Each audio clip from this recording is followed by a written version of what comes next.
Bismillahirrahmanirrahim. Alhamdulillah wassalatu wassalam ala Rasulillahi amma ba'd.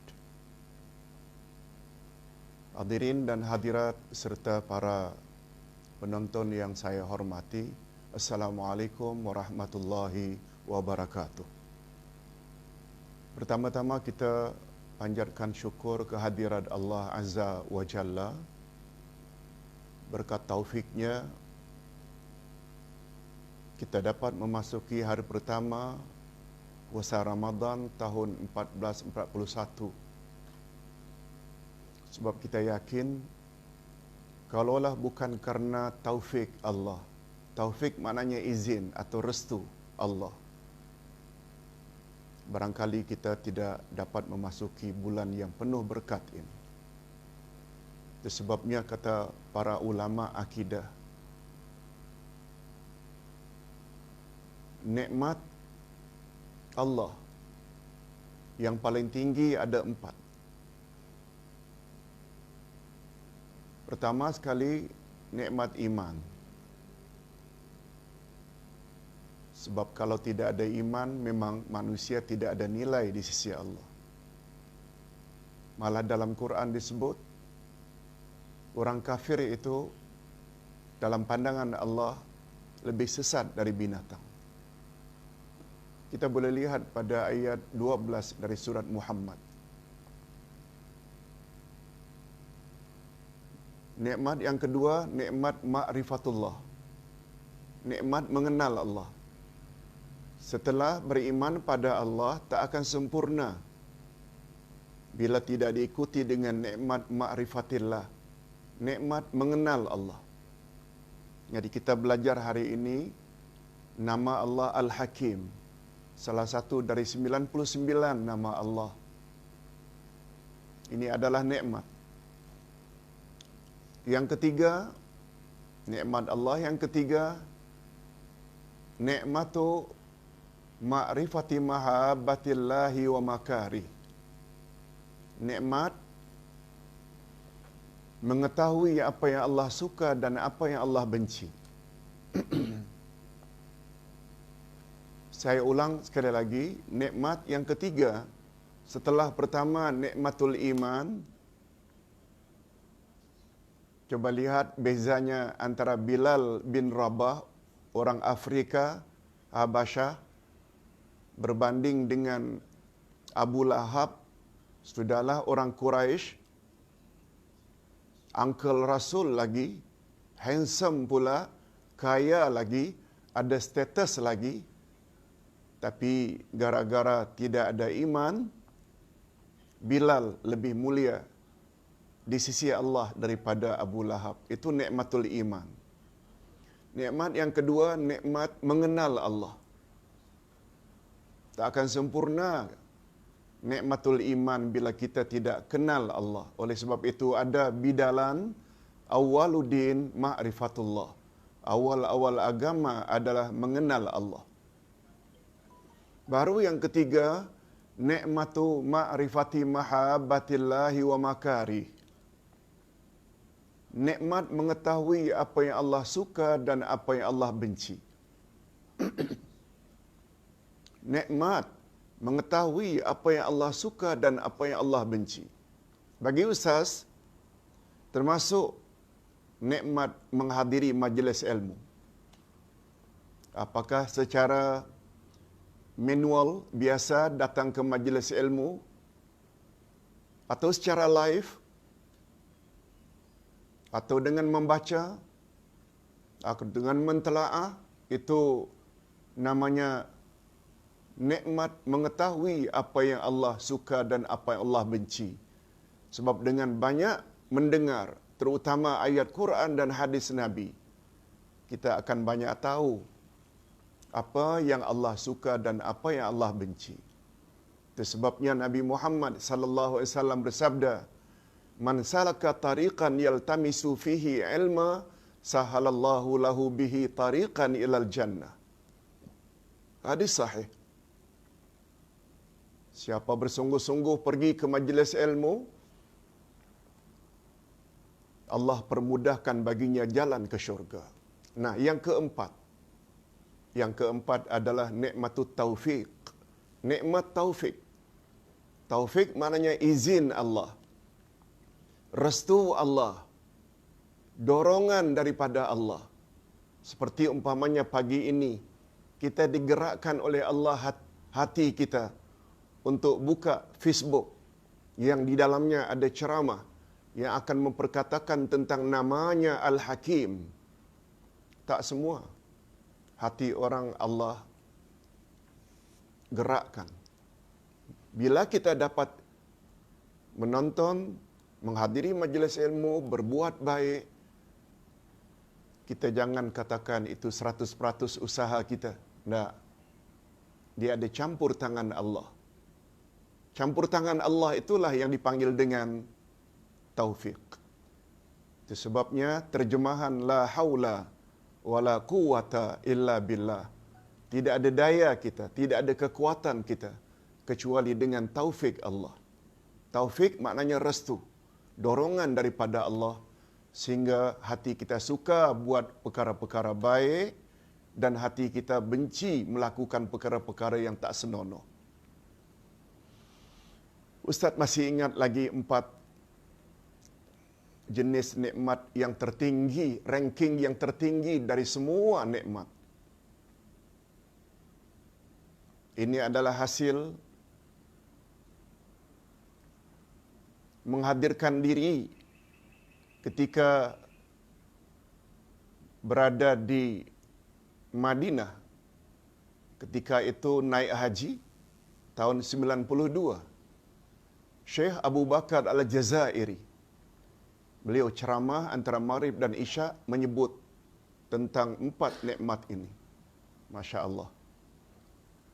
1992.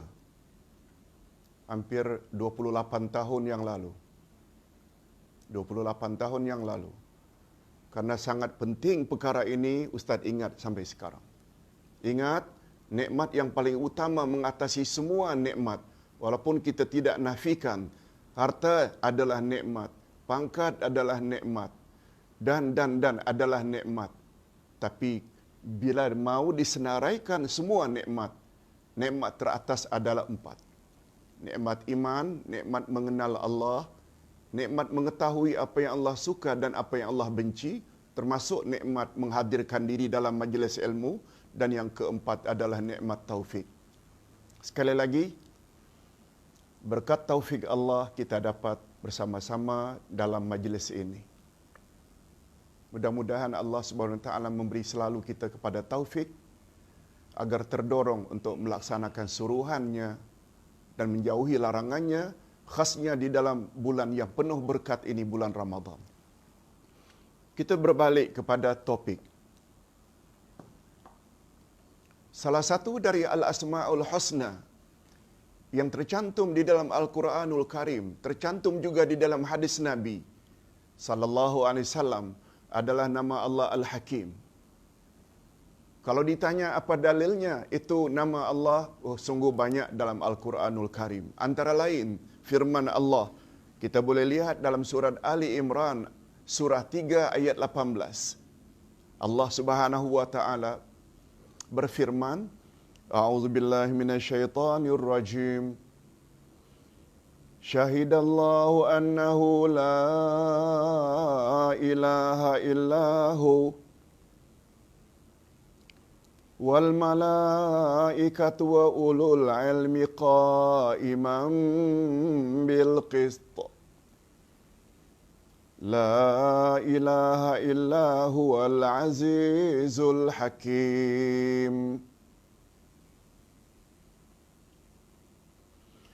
Allah menyatakan bahwasanya tidak ada Tuhan melainkan Dia yang berhak disembah.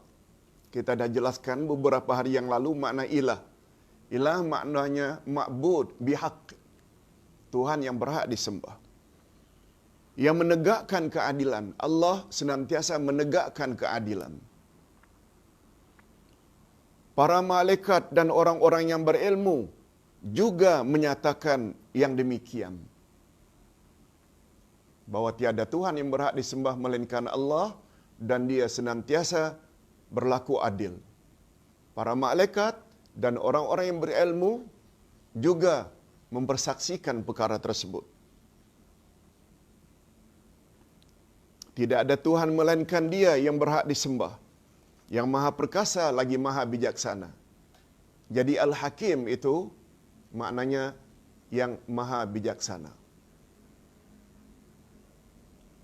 Itu sebabnya kita selalu dengar gelaran untuk hakim-hakim di muka bumi, selalu kita gunakan istilah Tuan Hakim yang arif lagi bijaksana. Selalu diikuti dengan arif, maknanya orang yang faham sangat. Selalu, itu sebabnya hakim dinamakan hakim, karena dia perlu bijaksana dalam menetapkan hukum. Okey, satu dah. Confirm, yakin, Al-Hakim itu salah satu nama Allah. Yang kedua, makna Al-Hakim. Menurut bahasa Al-Hakim adalah bentuk sirah mubalaghah, iaitu format yang menyatakan bersangat-sangatan. Maknanya bijaksananya Allah itu bersangat-sangatan. Kalau hakim selalu disebut dengan bijaksana. Tapi kadang-kadang terdapat juga hakim yang tersalah dalam menetapkan hukum. Sebab manusia hanya menilai zahirnya. Tapi Allah Subhanahu Wa Taala menilai manusia zahir dan batin. Hakim tak tahu batin seseorang. Dia cakap bohong ke? Saksi itu benar ke atau palsu? Tak tahu. Sebab hakim hanya menilai yang zahir. Tapi Allah menilai zahir dan batin. Itu sebabnya pada penghujung surat At-Tin, Allah Subhanahu Wa Taala bertanya, "Alaisallahu bi ahkamil hakimin?" Bukankah Allah itu hakim yang paling adil, yang paling bijak? Yang membawa beberapa makna. Al-Hakim menurut bahasa, dia membawa beberapa makna. Pertama, yang maha mengetahui segala sesuatu. Maha mengetahui. Lagi maha bijaksana. Macam mana hendak bijak bila dia tak tahu? Itu satu. Yang kedua, maha bijaksana untuk membezakan sesuatu. Kita kadang-kadang membezakan sesuatu berdasarkan luaran saja. Tapi Allah tidak. Itu sebabnya bila kita lihat ada orang berserban, ada orang berjanggut panjang, ada orang berjubah, belum tentu baik. Sebab itu luaran saja. Tapi Allah Subhanahu Wa Taala, Dia tahu luar dalam. Yang maha rapi, teratur dalam meletakkan sesuatu pada tempatnya. Maha adil. Hakim, itulah dia adil. Meletakkan sesuatu pada tempatnya.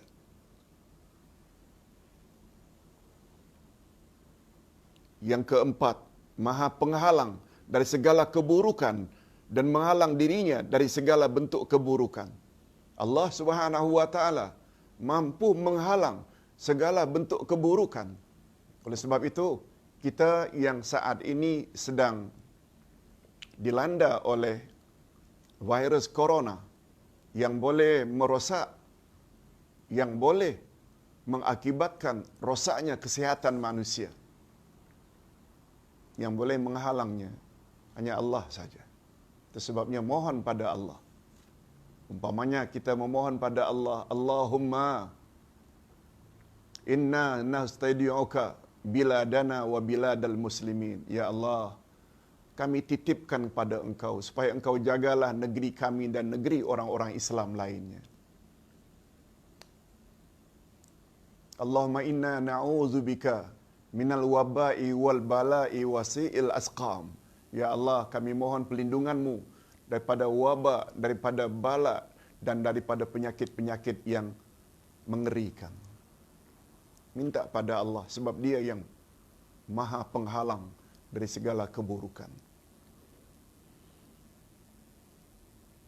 Adapun menurut istilah syarak bahawa Allah adalah Al-Hakim, Maha bijaksana, malahan lebih daripada itu, wa huwa khairul hakimin, Dia adalah hakim yang paling bijak. Ahkamul hakimin, hakim yang paling bijak. Tidak ada yang boleh mengatasinya. Kita berpindah kepada kehebatan Al-Hakim. Kehebatan Allah yang Maha bijaksana ini tidak ada tolok bandingannya. Dia sangat-sangat bijaksana. Sungguh luas dan sungguh hebat maksud nama Allah Al-Hakim. Kita sebut saja secara ringkas.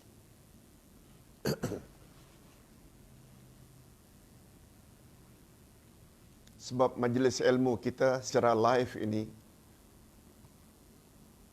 pada bulan Ramadan, Ustaz ingin pendekkan dari 1,5 jam ke 1 jam saja. Maklumlah, hari pertama,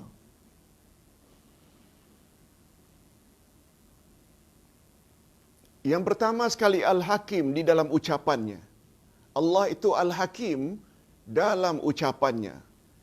Al-Hakim dalam perbuatannya. Al-Hakim dalam hukum hakamnya. Allah tidak berkata, tidak berbuat dan tidak menetapkan sesuatu kecuali tepat dan benar belaka. Itu maksudnya. Ucapan Allah benar. Itu sebabnya Al-Quranul Karim dikatakan kitab yang tidak ada sedikit pun keraguan di dalamnya. Zalikal kitabu la raiba fihi hudal lil muttaqin. Itu ucapan Allah. Dalam perbuatannya, Dia cipta seseorang hidungnya pesek, hidungnya mancung, orangnya hitam, orangnya sawo matang, hitam manis, orangnya putih, orangnya tinggi, orangnya rendah.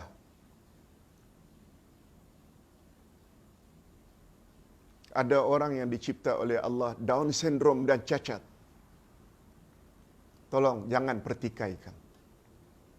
Allah bila cipta sesuatu mesti ada hikmahnya. Itu maksudnya. Dalam ucapannya, dalam perbuatannya, dalam ketetapannya. Orang itu layak masuk syurga.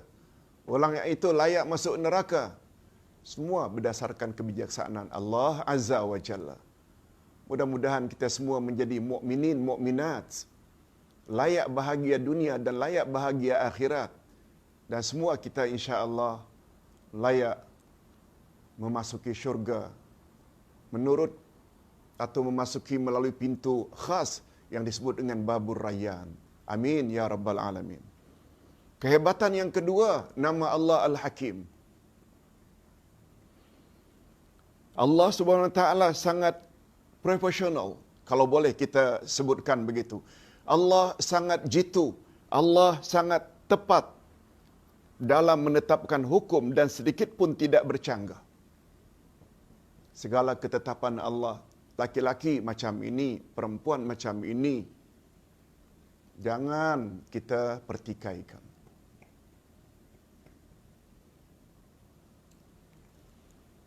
Umpamanya dalam bab faraid, mengapa laki-laki diberi oleh Allah double berbanding wanita?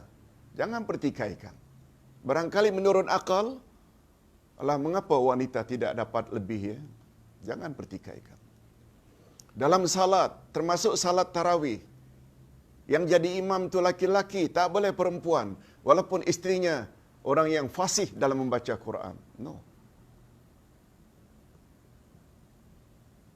Jangan jadi pengikut Aminah Wadud dari Amerika yang berpahaman liberal, yang mana datang ke Malaysia, kononnya wanita boleh jadi imam. No. Allah dah tetapkan.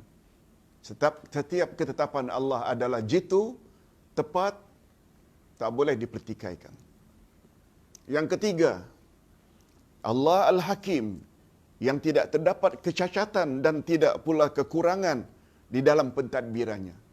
Segala pentadbiran Allah baik dan cantik belaka. Yang keempat, Allah Al-Hakim, dia memiliki kebijaksanaan yang sangat tinggi.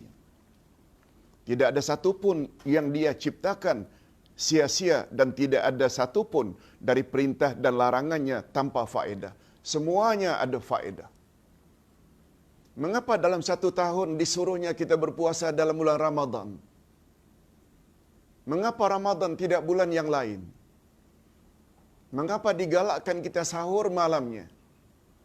Mengapa kita supaya berbuka pada waktunya? Jangan delay. Mengapa kita digalakkan supaya iftar, memberi makan orang berpuasa? Semuanya itu ada hikmahnya. Semua itu ada hikmahnya. Jangan pertikaikan. Itu ketetapan Allah. Itu sebabnya faktor ilmu sangat mustahak. Itu sebabnya Ustaz tengah hari nanti akan WhatsApp kepada semua grup. Begitu juga kepada WhatsApp, Facebook, Ustaz akan umumkan bermula dari next week, minggu depan, kita tidak lagi belajar berdasarkan kitab. Tapi setelah Ustaz fikir, tadi malam, untuk kesempurnaan ibadat, kita perlu ilmu. Itu sebabnya dalam kaedah agama, al-ilmu muqaddamun 'alal qawli wal amal. Ilmu hendaklah didahulukan sebelum berucap dan beramal. Ustaz, sebelum bercakap, kalau Ustaz tidak ada ilmu, besar kemungkinan Ustaz sesat dan Ustaz menyesatkan orang lain. Itu sebabnya ilmu mesti ada. Begitu juga beramal, termasuk puasa. Oleh sebab itu, selain Ustaz fikirkan demikian, juga banyak permintaan dari jamaah. Mula minggu hadapan, Ustaz akan fokus kepada topik demi topik yang berkaitan dengan kesempurnaan puasa. Apa itu sahur, apa itu tarawih, apa itu witir, apa itu qiyam Ramadan, apa itu berbuka, apa itu iftar, apa itu futur.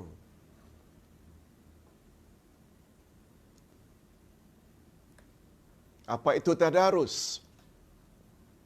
Apa kewajiban kita terhadap Al-Quran? Semuanya itu akan kita bahas insya-Allah mula minggu hadapan, topik demi topik, supaya kita dapat melaksanakan ibadah puasa kali ini lebih sempurna berbanding puasa-puasa terdahulu. Insya-Allah. Doakan Ustaz supaya panjang umur.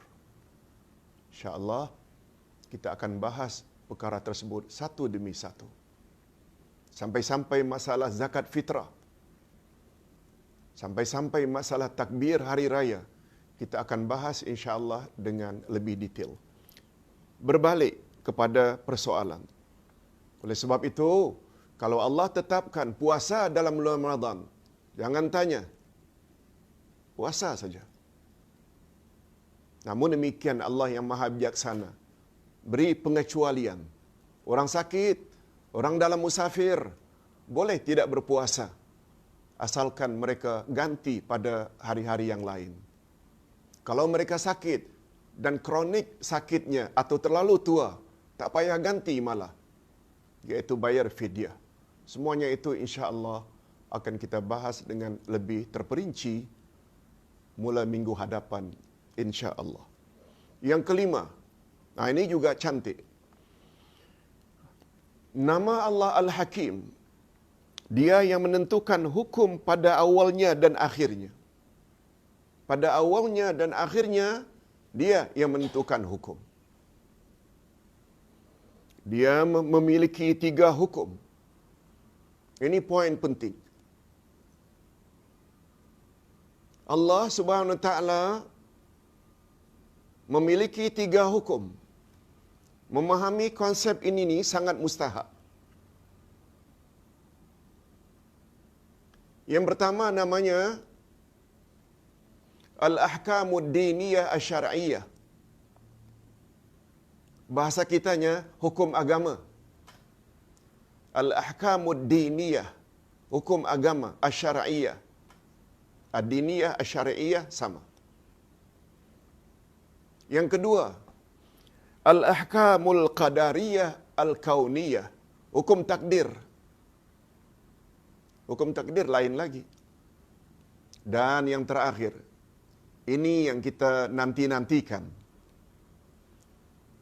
Al-ahkamul jazaiyah, hukum pembalasan. Siapa yang berpuasa, nanti di akhirat dia akan dibalas oleh Allah dengan suatu penghormatan masuk dari pintu Rayyan. Siapa yang berpuasa, didorong oleh imannya dan mengharap ganjaran daripada Allah di akhirat nanti, Allah hapus segala dosa-dosanya. Pertama, hukum Allah ada 3, ditinjau dari satu sudut. Al-ahkamud diniyah asy-syar'iyyah, bahasa kita hukum agama. Yang kedua, al-ahkamu al-qadariyah al-kauniyah, hukum takdir. Kita kena yakin bahawa segala perilaku kita hari ini semuanya telah ditakdirkan oleh Allah Azza wa Jalla sejak azali. Sebab Rasulullah sallallahu alaihi wasallam bersabda, makhluk mula-mula yang Allah cipta adalah qalam. Ada riwayat lain, arasy Allah.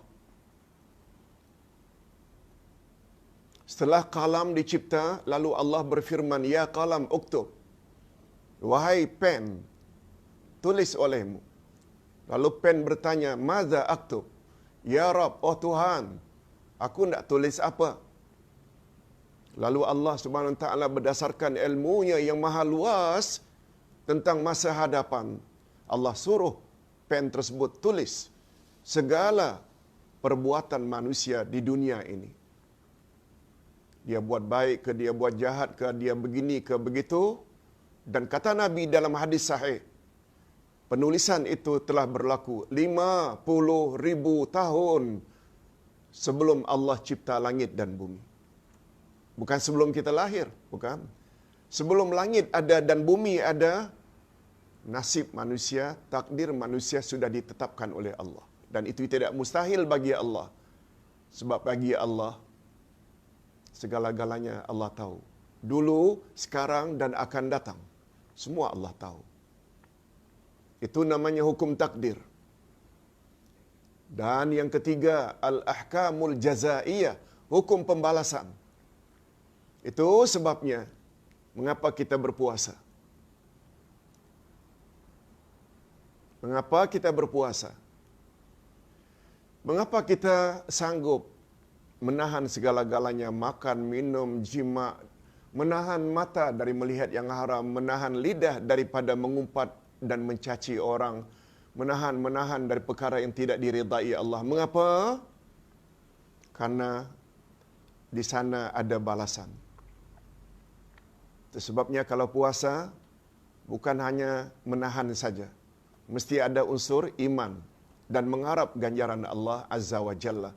Dalam hadis sahih riwayat Imam Bukhari, apa kata Nabi? Man sama Ramadana imanan wa ihtisaban, ghufira lahu ma taqaddama min dhanbi.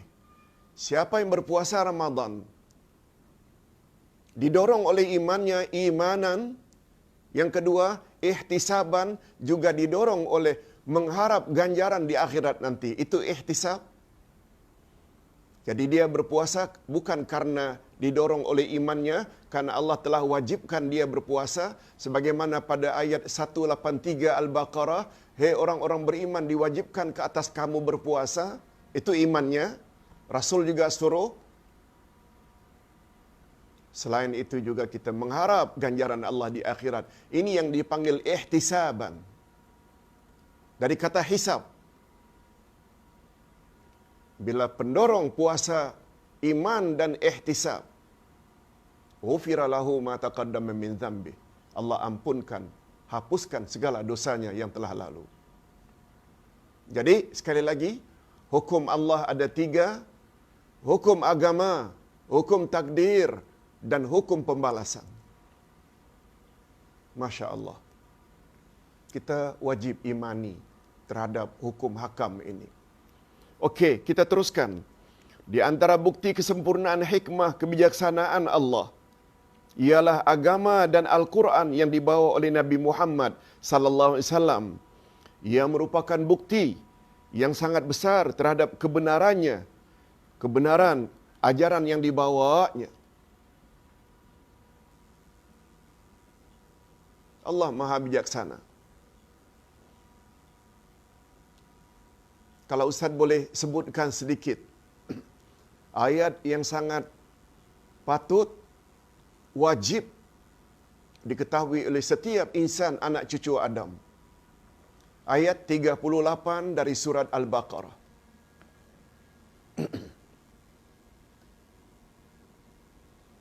Apa kata Allah? Apa firman Allah? Qulna bitu minha jami'a fa imma ya'tiyannakum minni huda faman tabi'a hudaya fala khaufun 'alaihim wala hum yahzanun.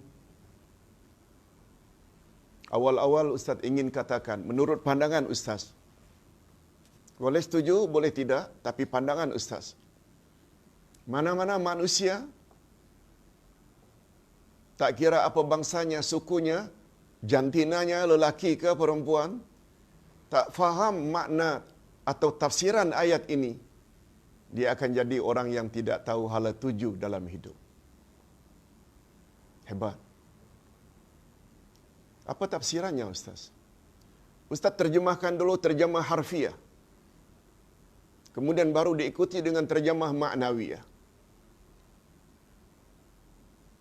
Turunlah kamu semua dari syurga ini, qulna, kami berfirman, kata Allah, ihbitu minha jami'a. Bahasa kasarnya, berambuslah kamu daripada syurga ini. Siapa semua di situ? Iblis, Adam dan Hawa. 3. All of you. Sebab ketiga-tiganya telah berbuat maksiat. Iblis, maksiatnya, durhakanya, enggan sujud pada Adam. Adam dan Hawa langgar larangan Allah karena mendekati pokok larangan atas hasutan iblis. Akhirnya ketiga-tiganya diusir dari syurga. Lalu apa yang Allah Subhanahu Wa Taala lakukan? Ini menunjukkan kebijaksanaannya Allah. Allah tidak mahu manusia, anak cucu Adam dan iblis dan zuriatnya dari kalangan jin, yang diwajibkan kedua-duanya manusia dan jin agar taat dan beribadat pada Allah, supaya tidak menyimpang. Lalu Allah yang maha bijaksana turunkan hidayah ke atas permukaan bumi. Iblis, Adam dan Hawa diusir dari syurga turun ke bumi. Itu sebabnya matlamat penciptaan manusia dan jin adalah sama. Coba lihat ayat 56 surat Az-Zariyat. Wa ma khalaqtul jinna wal insa illa liya'budun. Aku tidak jadikan jin dan manusia melainkan agar mereka beribadat padaku. Itu sebabnya selain manusia diberi akal dan nafsu, jin juga diberi akal dan nafsu. Allah yang maha bijak. Fa imma ya'tiyannakum minni huda. Pasti akan datang kepadamu petunjukku. Lalu apa kata Allah? Berjanji, dan Allah tak pernah mungkir janji. Faman tabi'a hudaya fala khaufun 'alaihim wala hum yahzanun. Siapa yang ikut petunjukku itu, dia tidak perlu takut dan tidak perlu bersedih hati. Nah, sekarang kita ingin terjemah maknawiyah.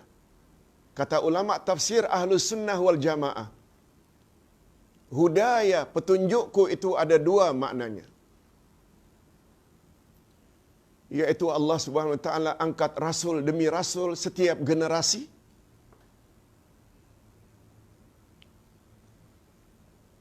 Nabi Nuh, Nabi Ibrahim, Nabi Ismail, Nabi Ishaq, Nabi Musa, Nabi Isa sampai Nabi Muhammad sallallahu alaihi wasallam diangkat oleh Allah untuk menjadi pembimbing bagi umat manusia. Yang kedua, kitab dari langit diturunkan.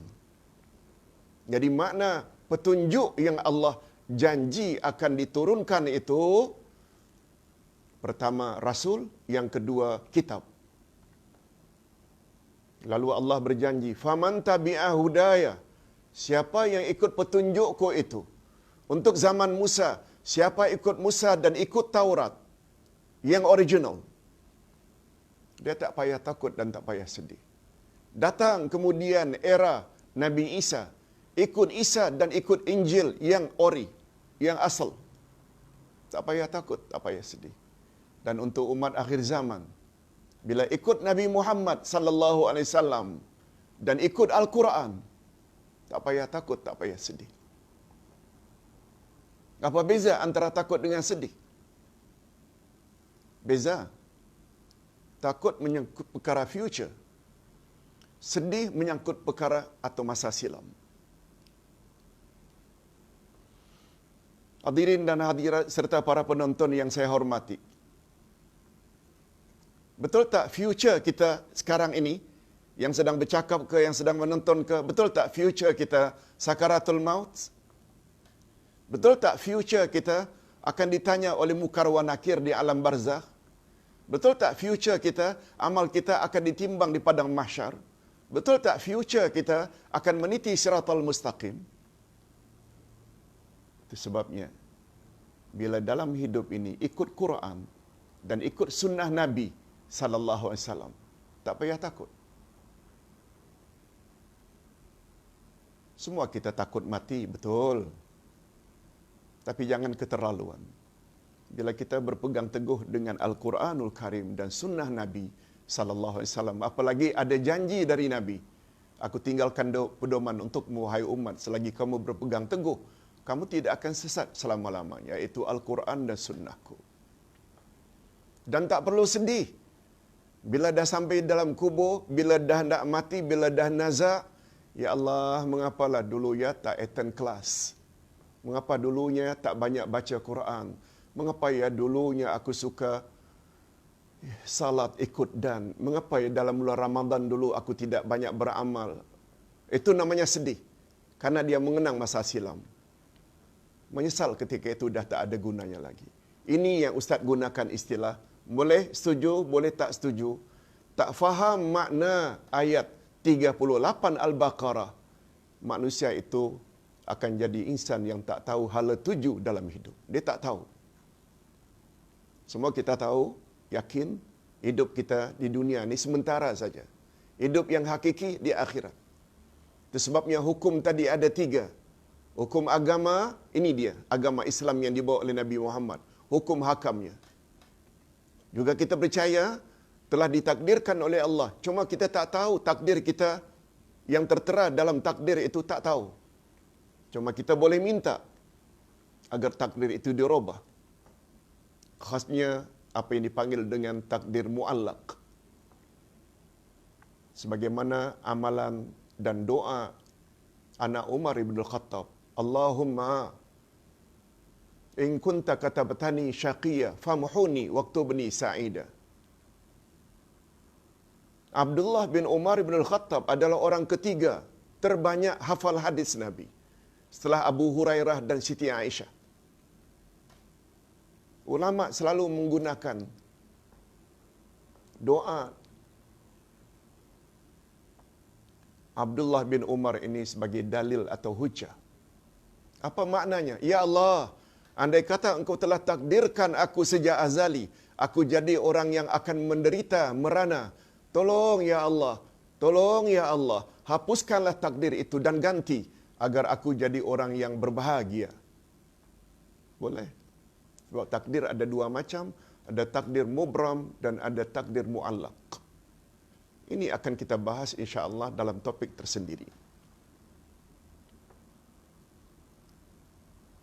Ingat selalu tafsiran daripada surat Al-Baqarah ayat 38.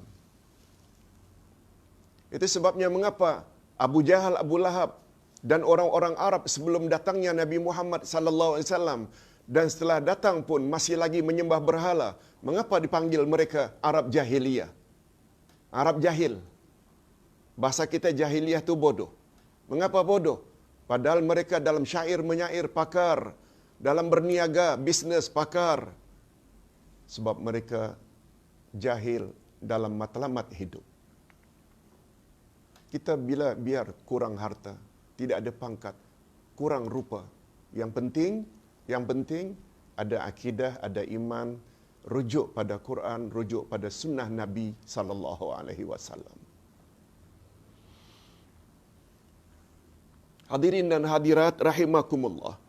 Kita teruskan dengan setelah membahas kehebatan Al-Hakim,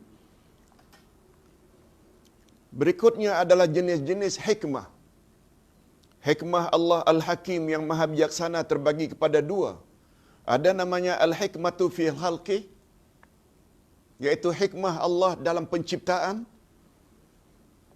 Ada satu lagi Al-Hikmatu fi Syar'i wa Amri, bijaksananya Allah dalam hukum hakam, dalam syariatnya. Ditinjau dari satu angle tadi, hukum Allah terbagi pada tiga. Hukum agama, hukum takdir, hukum pembalasan. Tapi ditinjau dari hukum yang lain, ditinjau dari angle yang lain, dari sudut lain, hikmah Allah terbagi dua. Hikmah di dalam penciptaan, itu sebabnya kalau Allah cipta anak kita, ada yang putih, ada yang hitam, ada yang cantik, ada yang kurang cantik, ada yang comel, ada yang cacat malah. Jangan pertikaikan. Mesti ada hikmahnya. Memang dia cacat dari segi anggota, barangkali imannya tinggi berbanding yang handsome, berbanding yang comel. Belum tentu. Coba lihat, Bilal bin Rabah, tak ada rupa, tidak ada harta, tidak ada kedudukan, tapi tinggi di sisi Allah. Sebab kata Nabi sallallahu alaihi wasallam dalam hadis sahih riwayat Imam Muslim, "Innallaha la yanzuru ila suwarikum wa amwalikum, walakinnallaha yanzuru ila qulubikum wa a'malikum."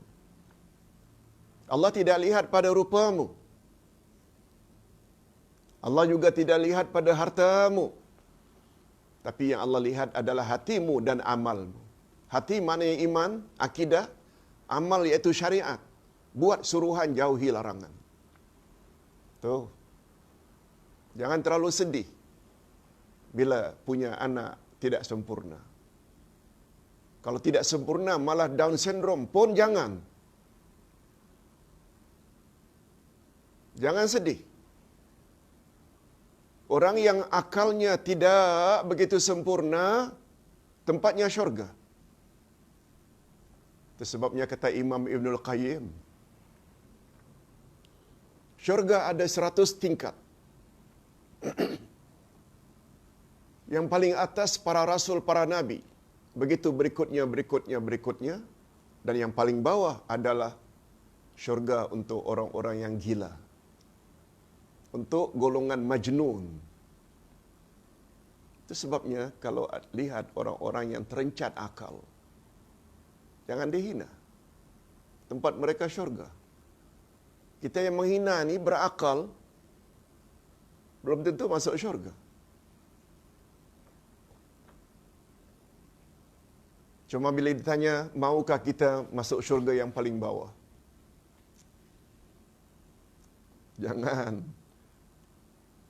Jangan bercita-cita untuk masuk syurga yang paling bawah. Sebab bila itu cita-citanya maknanya orang tu gila.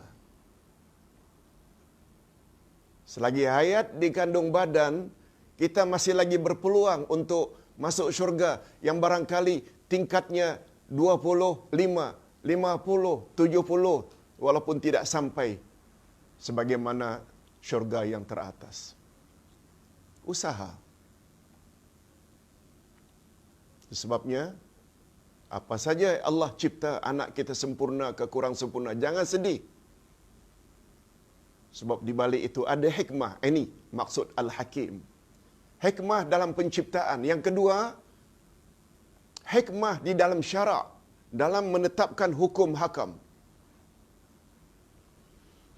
Oleh sebab itu bila Allah Subhanahu Wa Taala benarkan ada poligami, laki-laki boleh kahwin lebih dari satu.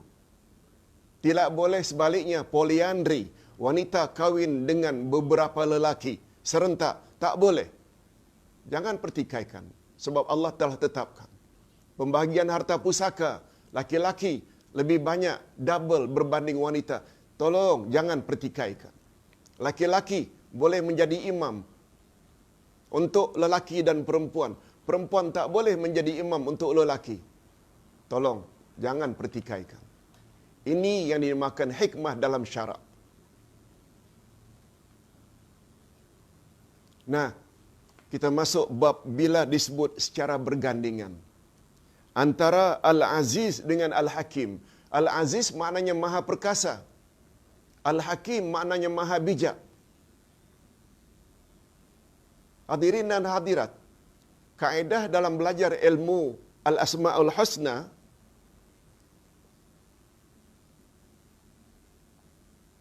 setiap nama Allah adalah sempurna belaka.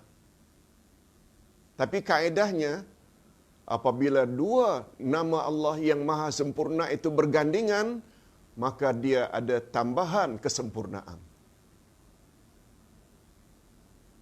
Sebagai contoh, ada orang yang perkasa, ada orang yang bijak, tapi tidak bergabung antara perkasa dia dan bijak dia, jarang-jarang. Sebab kadang-kadang ada orang yang sasa badannya, hebat, perkasa, tapi dia ternyata kurang bijak. Bagi yang suka menonton gulat, wrestling, terdapat kadang-kadang orang yang badannya tak begitu besar dapat mengalahkan orang-orang yang berbadan besar.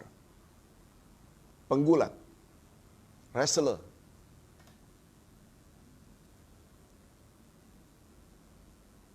Jadi ada orang yang bijak tapi dia tidak perkasa. Ada orang yang berkuasa sebagai leader. Maknanya dia ada kuasa. Tapi kadang-kadang ada leader yang tidak bijaksana. Dia zalim terhadap rakyatnya. Tapi ada orang yang adil, tapi dia tidak perkasa. Itu sebabnya kata ulama Ahlus Sunnah wal Jamaah, di sanalah cantiknya gandingan antara Abu Bakar dan Umar ibn Khattab. Dua khalifah Ar-Rashidin yang utama. Abu Bakar, yang menonjol pada Abu Bakar itu adalah dari sudut Masya Allah, tawaduknya, ikhlasnya. Sedangkan Umar ibn Khattab dari segi keperkasaannya, kita tak mempertikaikan keikhlasan dan keadilan Umar, tapi dua tokoh ini ada sedikit perbezaan dari sudut jasmani. Pokoknya, manusia tidak ada yang memiliki kedua-duanya serentak. Tapi Allah Subhanahu wa Ta'ala, selain dia maha perkasa, aziz, dia juga maha bijaksana. Ini di antara hikmah mengapa nama Allah Al-Aziz didampingi dengan Al-Hakim. Begitu juga dari sudut lain, selalu bergandingan nama Allah Al-Alim dengan Al-Hakim. Al-Alim maknanya yang maha mengetahui. Al-Hakim maknanya maha bijaksana. Walaupun di sisi Allah alimnya,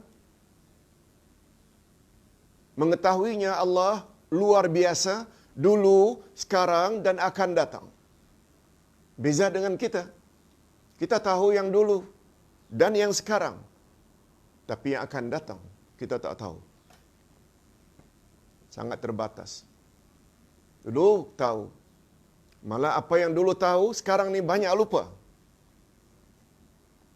Tapi terhadap yang akan datang, hatta 5 minit yang akan datang, 1 minit yang akan datang, kita tak tahu apa yang akan terjadi. Tapi Allah tidak tahu segala-galanya. Itu sebabnya Allah suruh. Oleh sebab itu Allah boleh suruh kalam untuk menulis apa yang akan berlaku pada setiap manusia yang dipanggil dengan takdir tadi.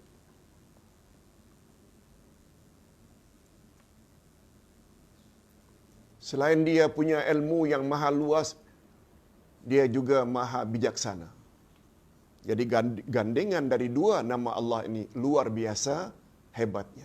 Allah selain daripada mempunyai ilmu yang sangat luas, dia juga sangat bijaksana.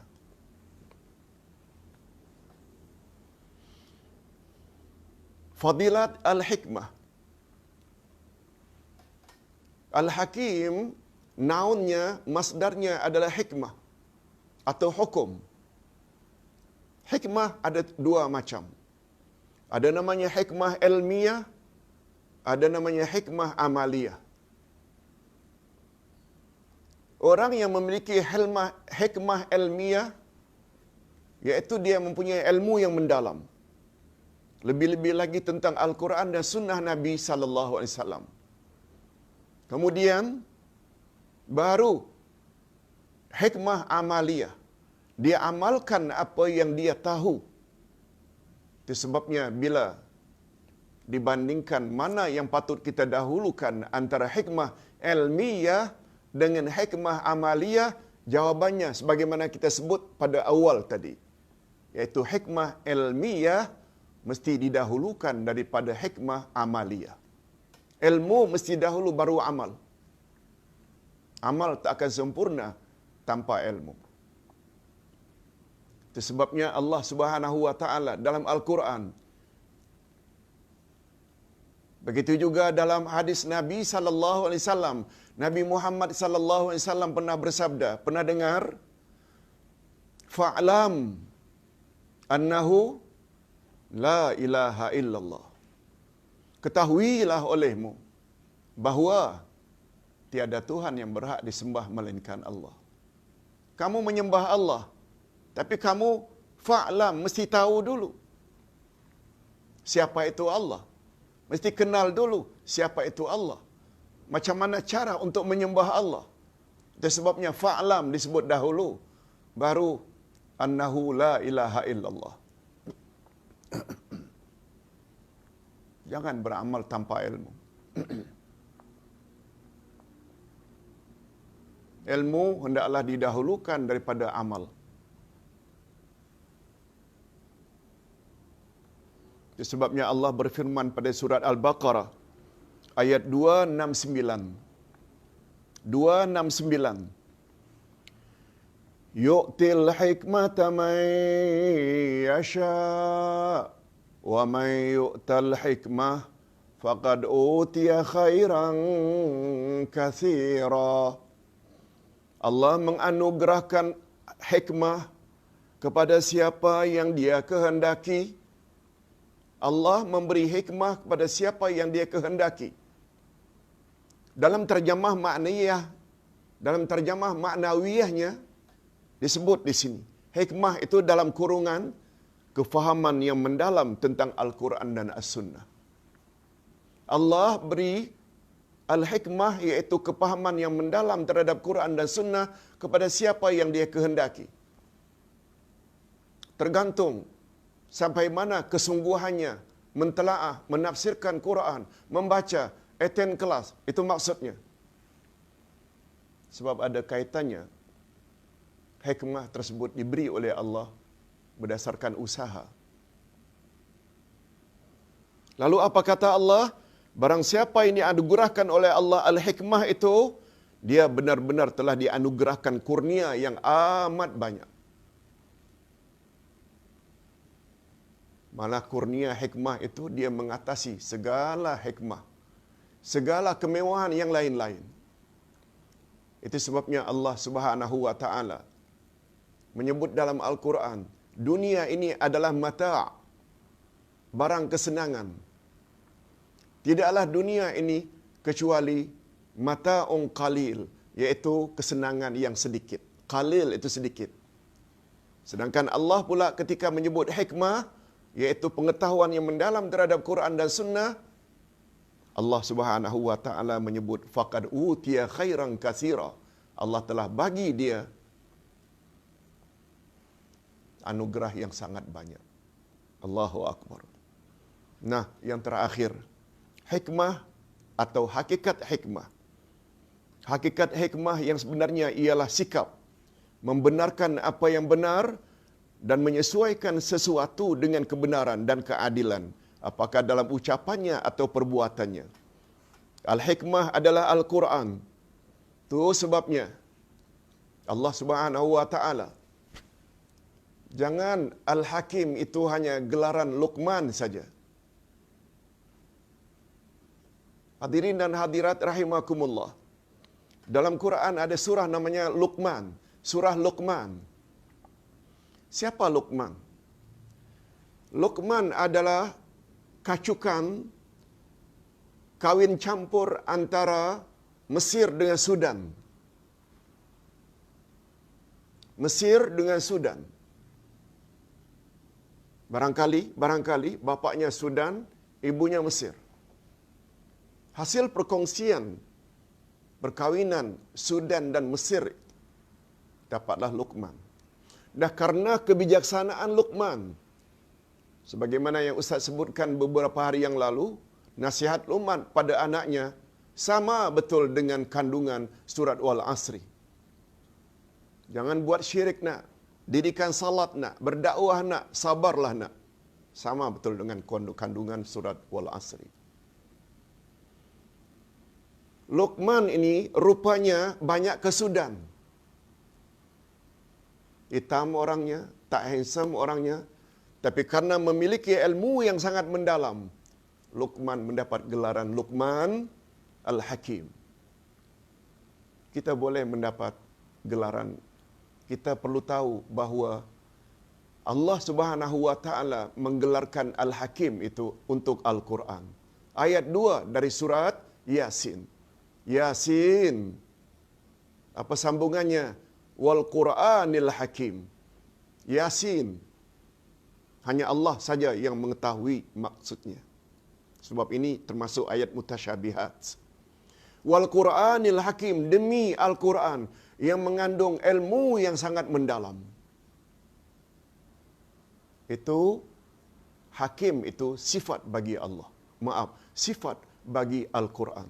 Al-Quranil Hakim, demi Al-Quran yang Hakim. Maknanya memiliki ilmu yang sangat mendalam. Mudah-mudahan apa yang kita sampaikan pada pagi ini ada jugalah manfaatnya.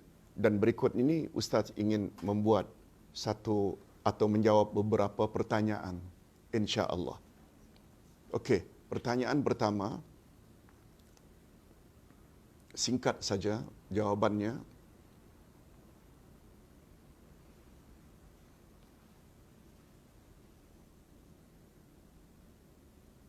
Ustaz, perlukah kita beruduk jika hendak buat sujud syukur? Sebab atas dasar Islam itu agama yang mudah, tak mau menyusahkan jika orang itu dalam perjalanan. Mohon penjelasan Ustaz. Hadirin dan hadirat rahimakumullah. Sujud digalakkan dalam Islam ada 4. Sujud dalam salat, sama ada salat fardu atau salat sunat. Yang kedua, sujud tilawah, dipanggil juga dengan sujud sajadah. Yang ketiga, sujud sahwi, apabila ragu atau terlupa dalam salat. Dan yang ketiga, keempat adalah sujud syukur, apabila kita mendapat nikmat dari Allah atau terhindar daripada bahaya. Pertanyaannya, sujud syukur ini perlu tak kepada wuduk, menghadap kiblat, berpakaian lengkap? Jawabannya, setengah ulama mengatakan dia mesti memenuhi sebagaimana untuk salat. Ini jalan qiyas.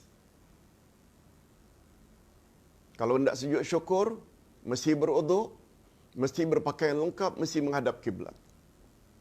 Ini jalan qiyas. Ulama kedua pula, ini yang majoriti. Ini yang lebih kuat. Tidak perlu kepada wuduk, tidak perlu menutup aurat secara lengkap, tidak perlu menghadap kiblat. Sebab Nabi SAW ketika menyuruh seseorang agar sujud syukur tak pernah mensyaratkan itu semua. Sujud syukur adalah ibadat. Dan kita kena tahu kaedah ibadat adalah berdasarkan dalil suruhan dari Rasul. Nah, dalam hal ini Rasul tak pernah suruh. Oleh sebab itu, bila kita dapat atau mendengar saja berita gembira, langsung sujud. Walaupun ketika itu tidak menutup aurat, walaupun ketika itu tidak ada wuduk, boleh dan sah. Ini pendapat majoriti. Ini pendapat yang lebih kuat. Namun demikian, apabila kita mendapat nikmat, lalu kita wuduk dulu, kemudian berpakaian lengkap, kemudian menghadap kiblat, itu lagi bagus. Kita tak nafikan, itu lagi bagus. Tapi tidak bercakap, tak sah karena awak tidak wuduk, tak sah karena awak tidak menghadap kiblat. No, itu salah. Yang betulnya, sah sujud syukurnya. Ustaz,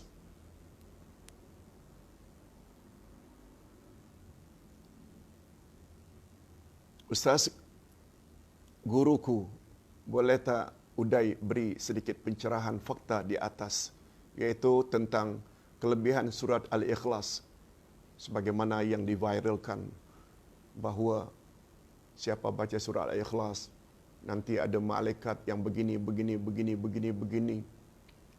Hadirin dan hadirat, Ustaz jawab ringkas saja. Tak, hadis itu tidak sahih, tak pernah datang dari Nabi SAW. Mana-mana buku-buku yang muktabar tak pernah sebut itu. Walaupun kita tidak nafikan, Nabi SAW bersabda, Quran, surat Al-Ikhlas adalah sepertiga Al-Quran. Nabi pernah menyuruh Aisyah, khatamkan Al-Quran sebelum kamu tidur. Aisyah jawab, manalah termampu khatamkan Al-Quran sebelum tidur ya Rasulullah.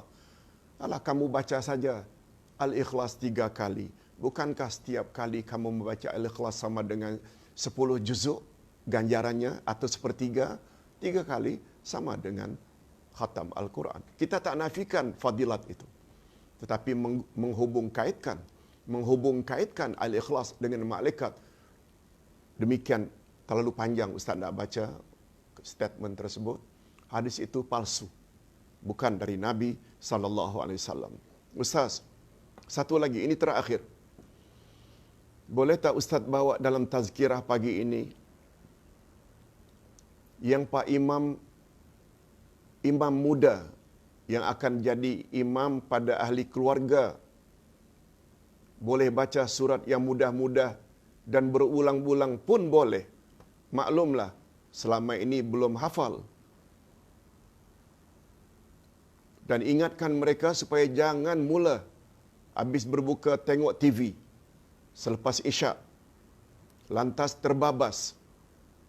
Maaf Ustaz, ini bukan nak mengajar tetapi sekedar memberi pandangan. Bagus. Terima kasih Kak Anah. Hadirin dan hadirat,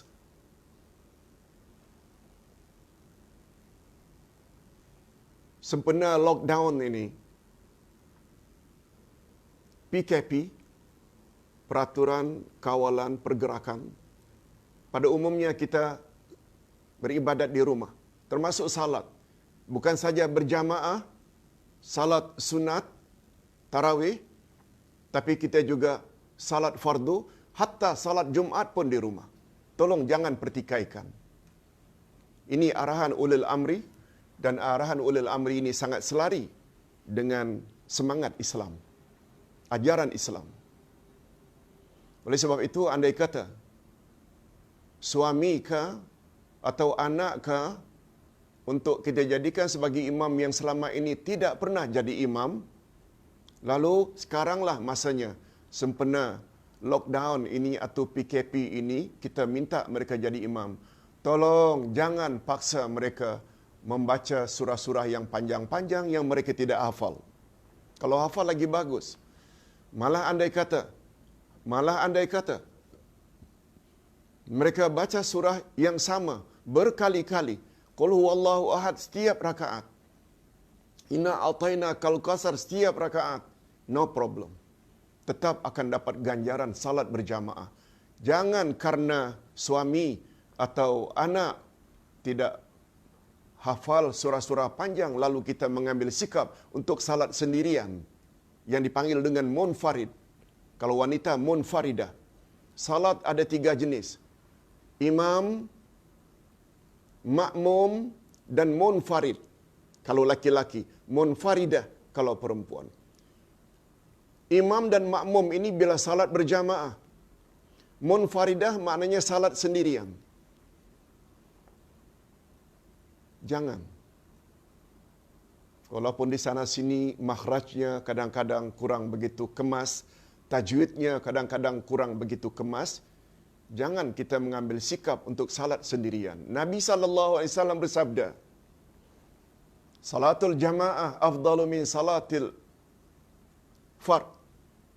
Salatul jamaah afdalu min salatil fard bisab'ah wa 20 darajah atau kama qala Rasul sallallahu alaihi wasallam. Yang lebih tepat, salatul jamaah khairun min salatil fadhi. Fadh. Salat berjamaah lebih afdal dari salat sendiri-sendiri. 27 darjat. Malah ada ulama yang mengartikan 27 darjat itu berada pada derajat yang ke-27. Syurga nanti di akhirat. Ada yang berpendapat begitu, ada pula yang berpendapat lain lagi. Pokoknya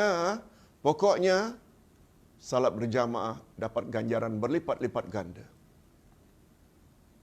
Mudah-mudahan apa yang kita sampaikan ini ada jugalah manfaatnya.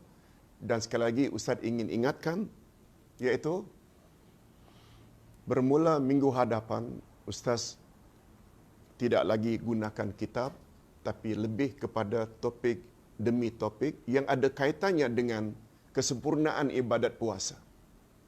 Sahurnya, berbukanya, tilawah Al-Qurannya, sedekahnya, futurnya, dan lain-lain. InsyaAllah kita akan umumkan kepada jemaah melalui Facebook atau melalui WhatsApp, melalui grup. Sekian dulu, mudah-mudahan apa yang kita sampaikan ini ada manfaatnya. Segala yang baik-baik dan ada dalilnya dan sesuai dengan kehendak Al-Quran dan Sunnah, itu adalah taufik daripada Allah. Jika ada kekasaran, kekurangan, kurang sopan dalam penyampaian, minta maaf. Itu kekurangan diri Ustaz sendiri. Wabillahi taufik wal hidayah. Wassalamualaikum warahmatullahi wabarakatuh.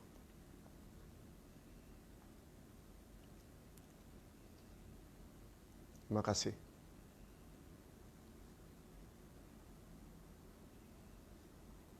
Masya Allah.